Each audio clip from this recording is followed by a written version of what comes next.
Hey everyone, and welcome back to Citywide Bytes. Now, for this episode, we'll be taking on a very serious topic. Our next guest has written a memoir about surviving childhood sexual abuse. Babs Walters, the author of Facing the Jaguar, out on June 17th through She Writes Press, joins me. Babs, welcome to the show, and thank you for being here. Thank you for being open enough to have this conversation, Max. Of course, and I'm really hoping that this helps a lot of people out too. Everyone who's hearing this, who has been through this kind of trauma, can hopefully just be a little better afterwards. Good. The purpose is healing. You're right. All right. So, why don't we open by just telling us a bit about your story and why you wanted to share it with the world through this book? Well, that's a long story, but we have some time. I like to tell people that my story began before I was born. Both my parents were products of divorced families, and they acted out as teenagers in a way that their mothers felt out of control. So both of them were sent away to a reform school for Jewish juvenile delinquents. And even though they kind of knew each other from the neighborhood, they connected when they were there. Now, both kids were lived on separate campuses. One was a boys' campus and one was a girls' campus, but somehow they managed to get together. My dad was sent away because he had anger issues and he had built a bomb in high school. And when he was suspended for doing that, um, he decided that he was smarter than everybody in academia, and he never went back to school and he became a truant. So in those days, truancy was cause for juvenile delinquency. I don't know if that would be a case today or not. My mom did something so minor. I don't know it today. I know for sure she would never get sent away. She was found kissing a boy under the stairwell in their walk-up apartment, but he was a person of color, and her mother didn't know how to handle that.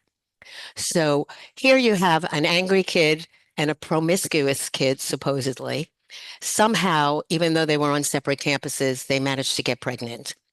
And they couldn't get married in New York at the time. So they ran away to Baltimore, and I kind of spoiled their deal. I came before they could actually seal it. And because it was World War II, my dad got drafted almost immediately. And whoever made the decision once he was sent away was decided to train him to become a sniper. So he was taught how to kill directly with one shot and never miss. So here you have this angry kid who is learning how to kill people. And you have my mother all alone in a city that she knows no one, and she's a child raising a child.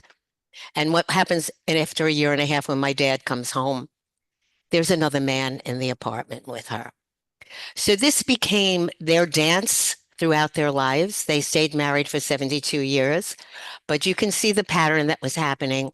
It was a very tumultuous childhood. There were plenty of beatings and neglect. And then, of course, once I began menstruating, my father introduced me to womanhood. That's the nicest way I can say of explaining it, Max, without grossing people out.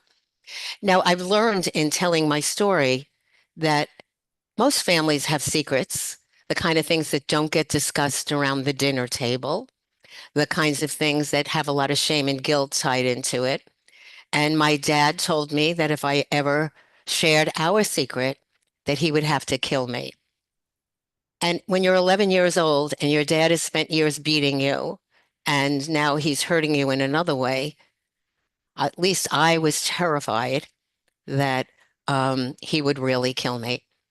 So to cut to the chase, I'm one of these kids who loves to read. Reading gave me a way to escape what was happening at home. And one day I'm looking in the encyclopedia, and after the Incas of Peru and incense, I find the word incest. Nobody had ever spoken to me about that before. I was 11. It wasn't a topic that my friends discussed, but it said that it was sexual relations between two people too closely related by blood to marry. Nowhere in that educated definition did it say anything about being afraid that someone was going to kill you, or about the pain, or about the shame. And I felt like I was so alone in the world that I made a promise to myself that someday I would write a book so some other little girl would not feel so all alone. And Max, it's taken me this long to get this book out there. So that tells you how many years of healing that I had to do. So that's basically how the book came about. I just want to say first, if I am so sorry that you went through all that. That's beyond horrible. And I also give you a lot of credit for having the courage to share this because I know for a lot of folks, I know it's so hard to share this kind of thing. So, like we said before, we're really hoping this kind of helps people to share their own story and hopefully find some healing along the way. Um, I do want to ask though about one of the themes of this book. I know is healing, like healing through uncovering your own truth. I'd like to ask about you, about how you kind of healed by uncovering your own truth. Well, it was hard for me to notice in all of the relationships that I went into after I left home who the common denominator was. But, I'm on marriage number 3 right now, Max. So pretty soon you have to ask yourself, even though all these guys seem to be different, what's the same? 45 years of therapy. I call myself a self-help junkie. I love webinars, podcasts, books, anything that I can find that helps me get to the next level. But it's not, well, I guess healing is not a destination. It's really a journey, and I am still on this journey. But if I could say anything to people about what this healing process is like, is my life was totally meaningless to me when I left home. I couldn't make any sense out of what had happened to me. And all I could think of is that I was a really bad person, and that's why bad things were happening to me. So, what I had to do is I had to come from a completely different way of looking at my life. I began reframing things. And my frame here is that in order for me to give meaning and purpose to what happened, I shine that light in a really dark place. And I'm hoping that through my story and through my work, that other people will begin to shine lights in those places too. Okay. Let's talk about the writing process. You're more or less like reliving your own life and everything that happened to you. How did you approach that? Were there any parts that you have really like struggled to kind of get through? Well, that's a fabulous question, and I must have had 12 interviews already this year, and nobody's asked that one. So thank you for that one. Um, I wrote a book before 7 years, 8 years ago. I wrote a business book called "Your Employees Did What." I was a human resources executive, and I was taking 30 years of experience and putting it into a book. But so this was very different. Um, I actually met somebody who wrote a memoir and asked her how she got started. And she told me she took this writing course called, remember, Health Self-Help Junkie, um, how to write your memoir in 6 months. So that seemed like just about right up my alley. I joined the course. Obviously, I had to take it twice because it took me a year. But I didn't know anything about writing memoir. And one day, one of the coaches said to me, you're going to be 80 years old when this book comes out. So who's going to want to read a book about 80 years of somebody who's nobody ever heard of, is not a famous person? You got to find the story within the story. So we made it a coming of age story, how I confronted my my family. And the story ends there. So obviously I have 2 more books in me, Max, but we'll see what happens there. But one of the other coaches, they were 2 coaches, and the other one really profoundly impacted the direction I took. She said, in order for somebody to read your book, they, excuse me, they either need to identify with your story or they need to see something about themselves in it. You need to find a universal truth. So I don't know if you had an opportunity to read it, but towards the end of the book, I do some research into the things that my parents told me about their lives. And through doing that, what I discovered is that both my parents had been traumatized and had not been able to, in their lifetimes, resolve their trauma. So what they did is they passed it on. And my goal was to break the chain here. And that's why I mentioned to you before about family secrets.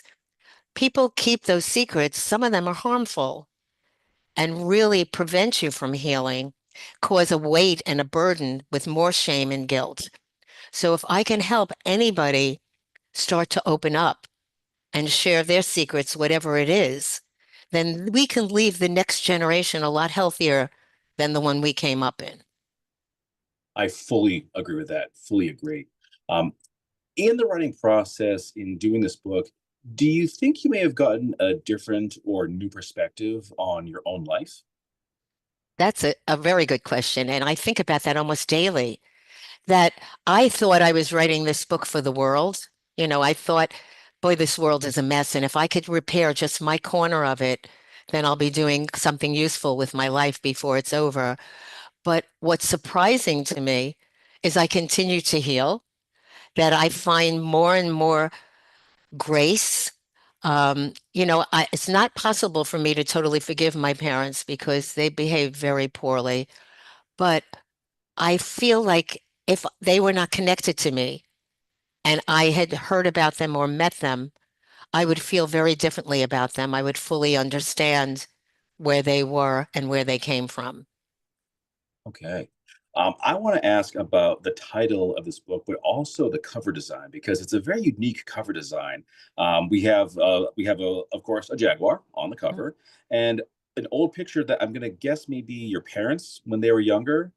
My Um, sister and you, myself. sorry, sister and yourself. My mistake. Yeah.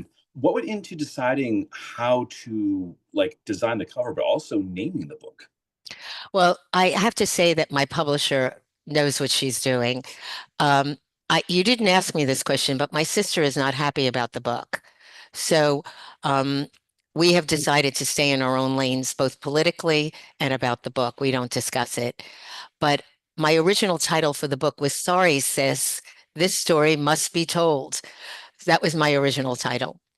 But my publisher noticed as she was reading it that there was what she called a through thread. I hadn't even noticed it because I don't know these techniques. It's actually like a theme, and this jaguar played a very important part in my life as a child and a young woman. So she thought that by putting a jaguar on the cover and facing the jaguar, that it shows about my confrontation to what happened to me and the courage that it took to be able to move past it. And in order to make the cover as dramatic as we could, we used the little picture from 1953, Belmar Beach in New Jersey. So that's what you see there. Okay. Any significance with that particular photo? Could you say that again? I'm sorry, I didn't hear that. I was wondering if there was any significance with that photo. Well, it's two little girls romping on a beach, carefree. Little did they know what was coming in their life. Oh, okay. I see. I see. Now, we talked earlier about healing, about how it's not a destination, it's a journey. How have you healed? Well, what would you say has really helped you in your healing process?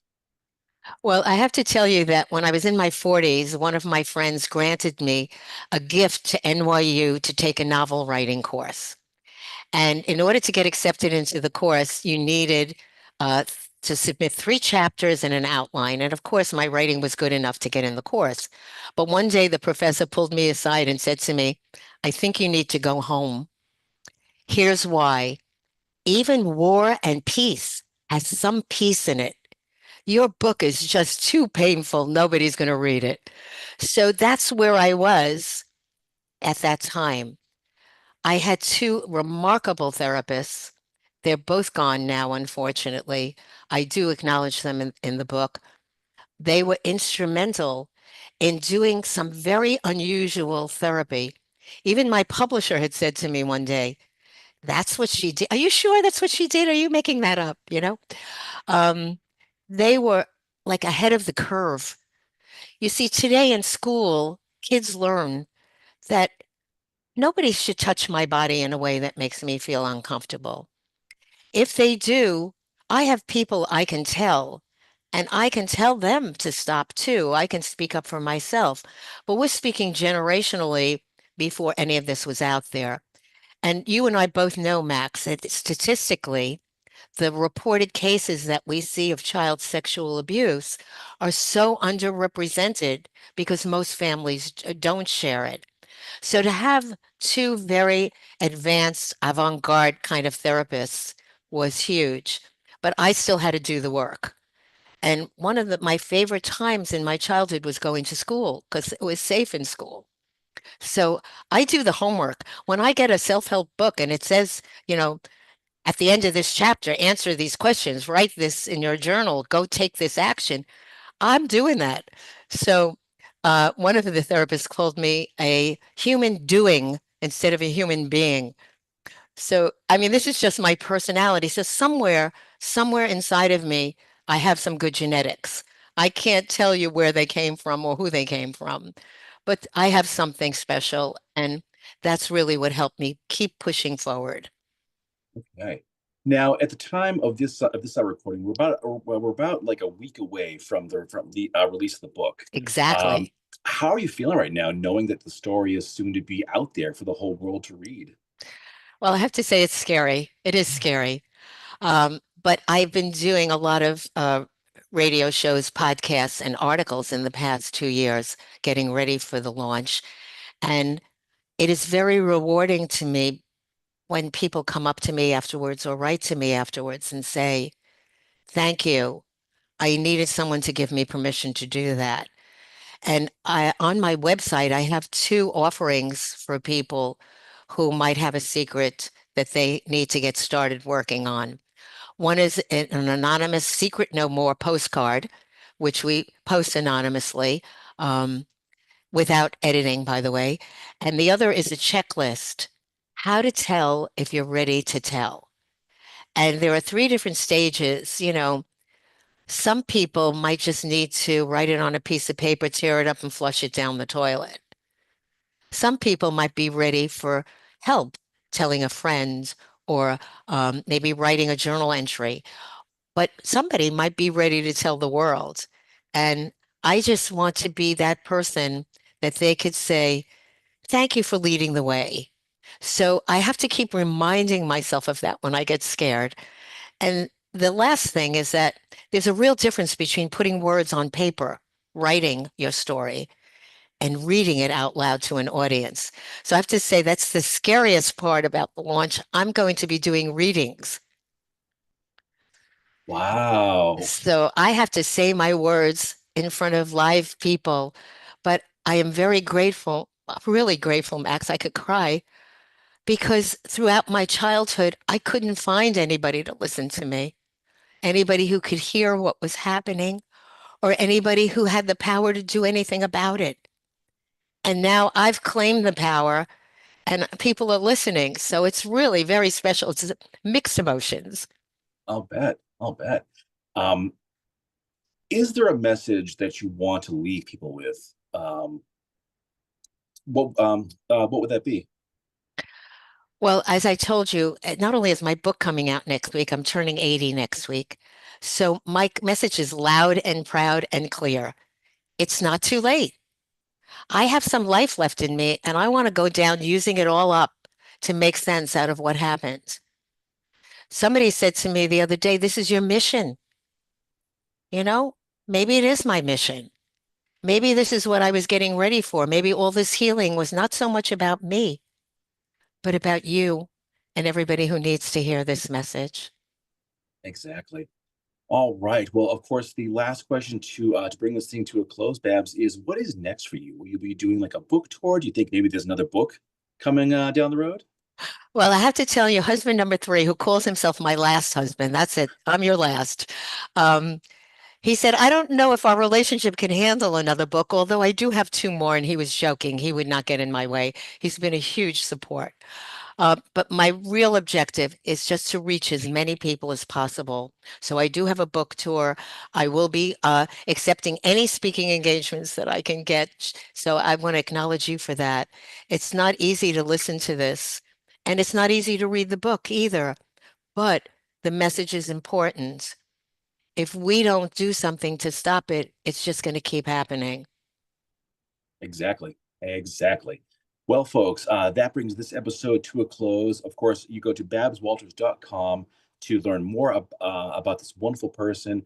Get your copy of the book. June 17th, She Writes Press. We'll be doing a book tour, of course. Uh, Meet this person if you can. Share the story because I think that's how we all just get better and heal together. And Babs, thank you so much for joining me. I really appreciate this. I appreciate it too, Max. Thank you. All right. And for the folks at home, thank you once again for checking out this show. I'm your host, Max Bowen, and I'll see you all next time.